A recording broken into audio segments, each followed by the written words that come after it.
My parents said, "You have 2 days to get out of this house." I said nothing and walked away. When they opened the safe, THEY froze. My mom called me nonstop for 30 minutes. "Don't do this, the lawyer, the documents, please." I am 31 years old, a content strategist living in Wisconsin, and 2 weeks ago my parents looked me in the eye and said, "You have 2 days to get out of this house." I said nothing. I did not cry, did not argue, did not ask why. I picked up my things and I walked away. What they did not know was that I had been waiting for that moment. And when they opened the safe, everything they thought they had won disappeared in an instant. Before I take you through what happened, I want to know where you are watching from right now. Drop your city or your state in the comments below. If you have ever been pushed out by the people who were supposed to protect you, hit that like button so I know this story needs to be heard.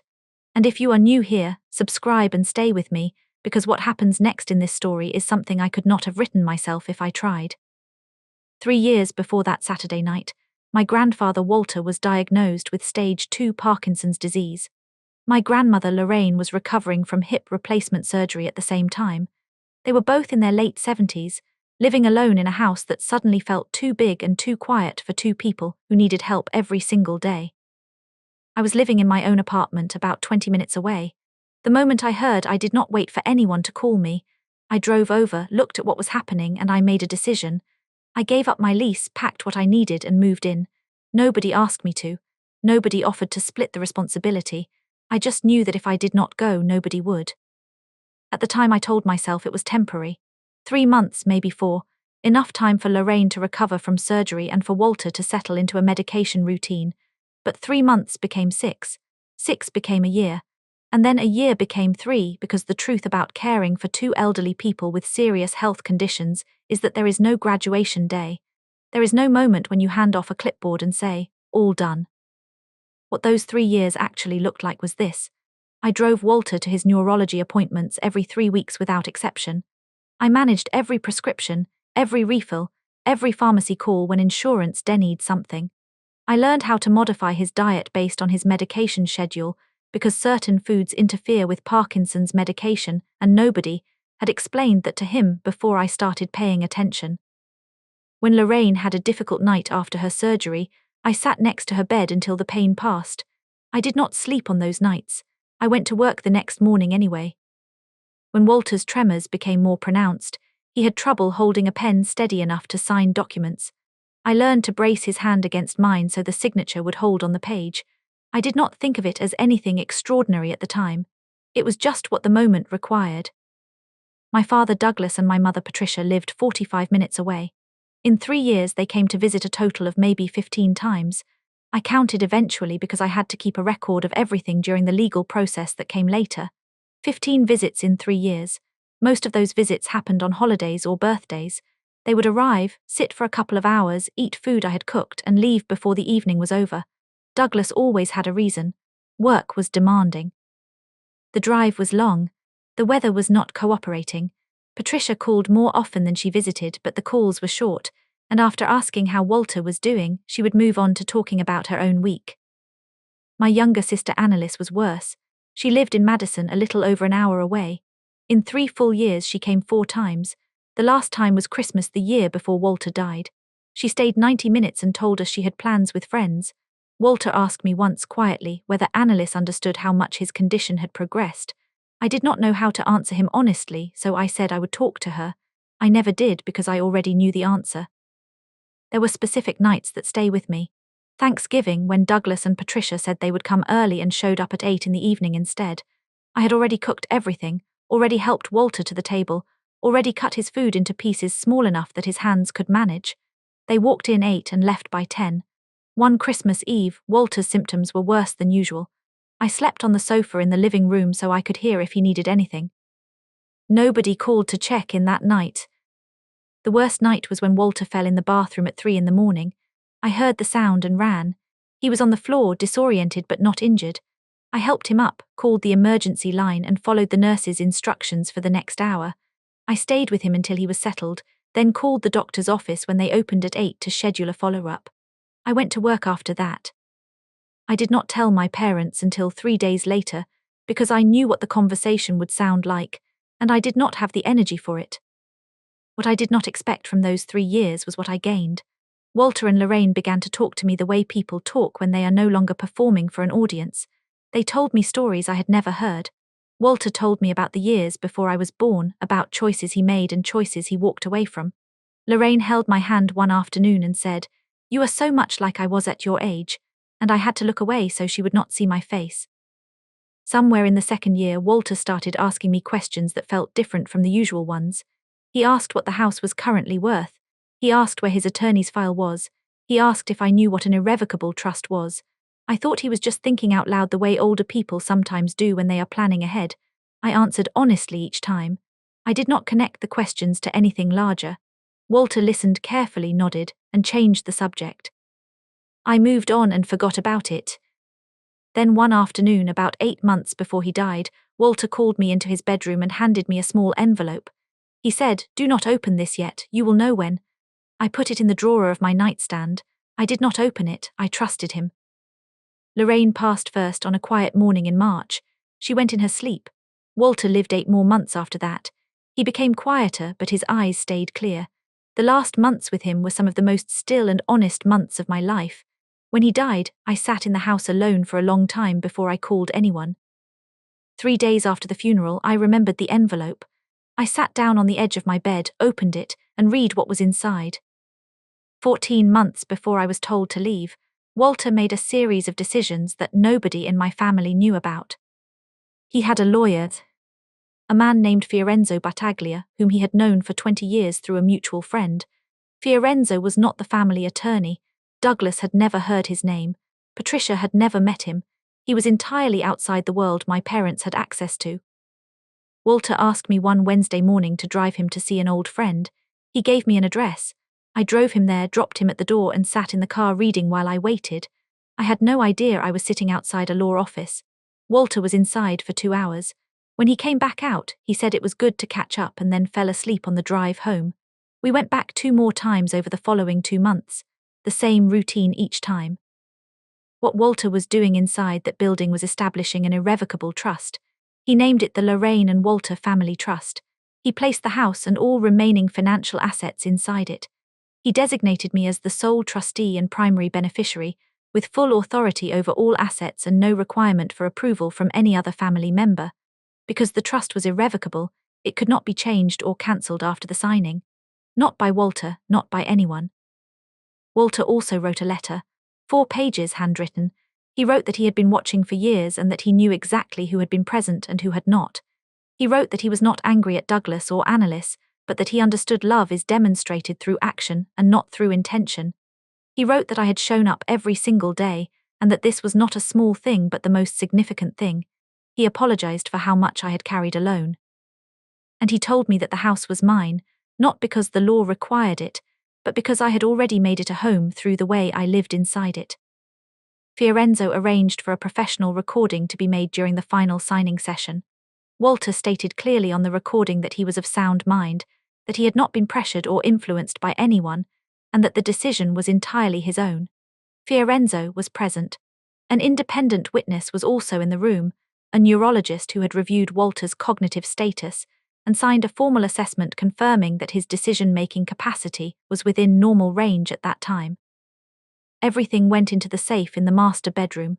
Walter had given me the combination months earlier, saying I should have it in case of a medical emergency requiring quick access to insurance documents. I had used it once to retrieve a Medicare card. I had not thought about it since. Inside the small envelope Walter gave me 3 days before he died were 2 things. The first was a handwritten note with the safe combination written again, with the words "Now you know when" at the bottom. The second was a brief summary of what the trust contained and Fiorenzo's phone number.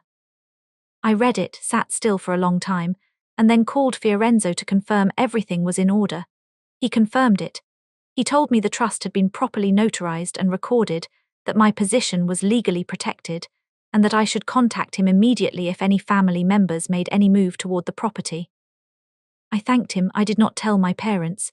I went back to living in the house, taking care of the practical things that follow when someone dies, and I said nothing.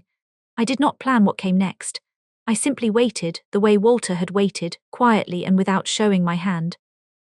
The morning after my parents told me I had 2 days to leave, I started packing. I was deliberate about it. I folded clothes carefully, wrapped a few breakable things in shirts, filled bags with books and personal documents. I moved through each room slowly and I did not rush. Before I finished, I placed one item on the kitchen counter. It was a manila folder labeled for the house records. Inside was a maintenance schedule for the furnace and the gutters, a list of every service provider who had worked on the house in the past 3 years with their phone numbers, the account numbers for utilities, and the contact for the home insurance policy. It was completely practical. It looked like something a responsible person leaves behind when they move out. What I left inside the safe was different. I placed a copy of the full irrevocable trust document, which ran more than 30 pages. I placed a copy of Walter's handwritten letter, the original of which was held securely by Fiorenzo.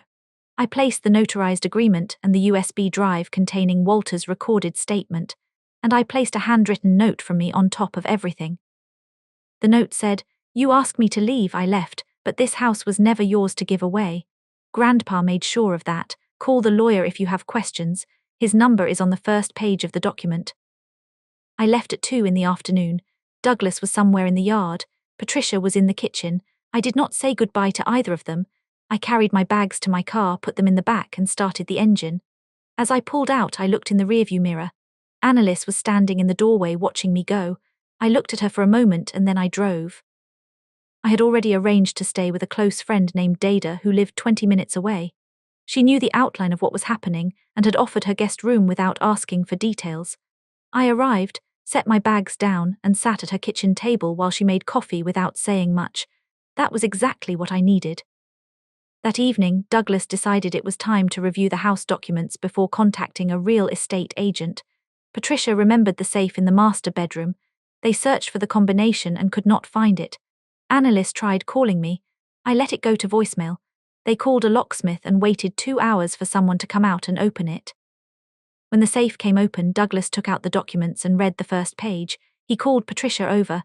They read in silence for more than 20 minutes. Patricia was the one who spoke first. She said it could not be real. Douglas called Fiorenzo's number directly from the document. Fiorenzo confirmed everything. He told Douglas the trust was valid, irrevocable, properly recorded, and that Amoret held sole authority. Douglas hung up. Annalise picked up Walter's handwritten letter and read through it. When she reached the section where Walter described who had been present during his illness and who had not, she set the letter face down on the dresser. She walked into the bathroom and closed the door. Patricia called me. She called 11 times in the first 10 minutes, then she left a voicemail.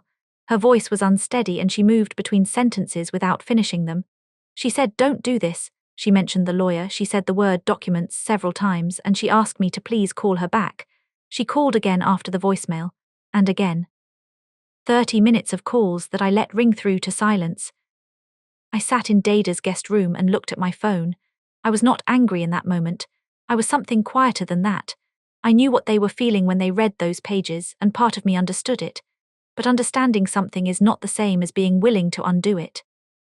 I texted Fiorenzo to let him know the family had made contact. He replied that he had spoken to Douglas, that the call had gone as expected, and that I should prepare for the possibility of further legal action. He said he would be ready. 2 weeks after I drove away, Douglas and Patricia filed a legal challenge against the trust. Their attorney argued that Walter had been subject to undue influence during the period when he established the trust. The claim was that I had isolated Walter from his family while serving as his primary caregiver, and had used that access to manipulate him into signing documents that benefited me at the exclusion of his other descendants. They asked the court to void the trust and redistribute the estate under standard Wisconsin inheritance law. Fiorenzo had anticipated this. When I called him after receiving notice of the suit, he was not surprised. He told me to bring him every document I had related to Walter's care, every appointment record, every pharmacy receipt, every insurance correspondence. I had kept all of it. 3 years of files, organized by month in a plastic storage box I had bought during the first year, because I knew that managing someone's medical care without documentation was a risk I was not willing to take. I handed Fiorenzo the entire box.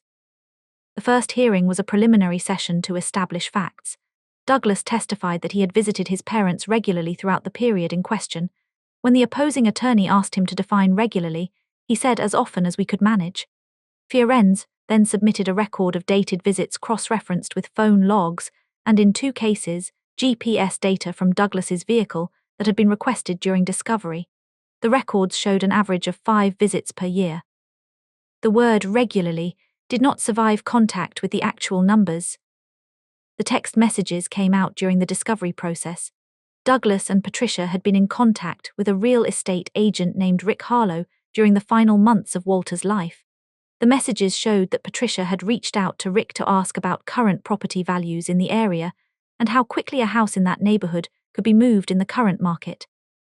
One message from Patricia to Douglas, sent 6 weeks before Walter died, read, "Once the old man is gone, we need to move fast before Amoret gets any ideas."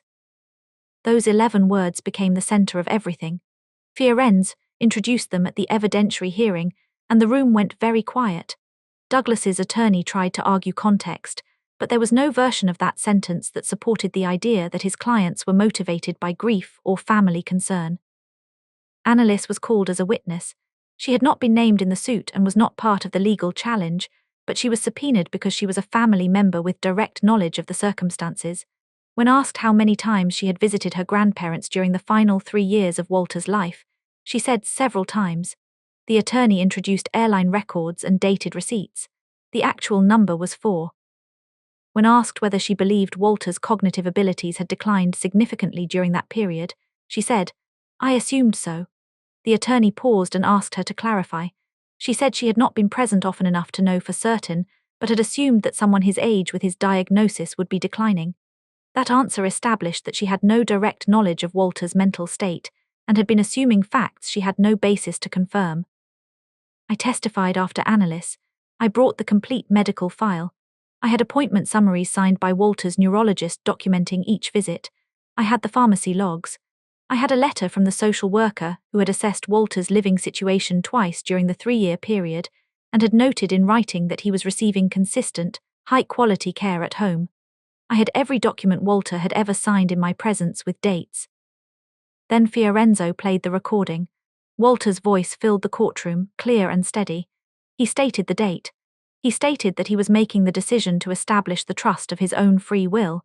He said he had not been pressured by any person, that he understood the nature and consequences of the document he was signing, and that the decision reflected his wishes for his estate. The neurologist who had been present that day confirmed the timeline on the stand and submitted his written cognitive assessment. The judge did not take long. The ruling came on a Thursday morning. I sat in the courtroom with Fiorenzo on one side and an empty chair on the other. I had not brought anyone with me. I did not want to turn that day into a performance.